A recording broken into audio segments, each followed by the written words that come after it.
আসসালামু আলাইকুম রহমতুল্লাহি বারাকাতুহু।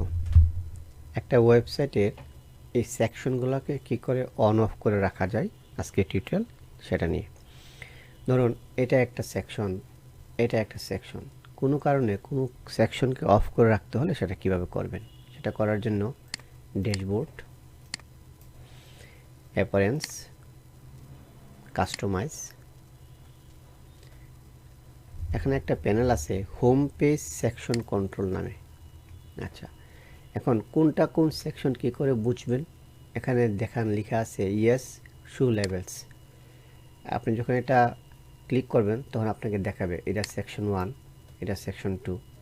এখন আপনি যদি সেকশন 1 অফ করে রাখতে চান তাহলে এই চেক বক্সটাকে আনচেক করে দিতে হবে।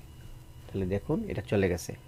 আবার যদি আনতে চান তাহলে ক্লিক করলে চলে আসবে। এখন এখানে অনেক সেকশন আছে 3, এখানে 21টা সেকশন আছে। ধরুন আপনি একেবারে সর্বশেষ যে সেকশনটা আছে এটা হলো কত নম্বর সেকশন? 21 নাম্বার। এই যে 21 নাম্বার সেকশন আপনি কি করলেন? অফ করে দিলেন। এই যে কালারগুলো দেখছেন, এই নামগুলো দেখছেন, এগুলি অ্যাডমিন ছাড়া আর কেউ দেখতে পারবে না। আচ্ছা, কাজ যখন শেষ হবে তখন নো দিবেন।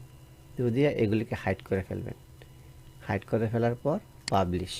আমি যদি এখন গিয়ে রিলোড দেই তাহলে আমি দেখতে পারবো যে আমি আমাদের ওয়েবসাইটের একেবারে নিচের পার্টটা অফ হয়ে গিয়েছে, আর নাই। এরকমভাবে সব সেকশনগুলোকে আপনি অন অফ করতে পারবেন।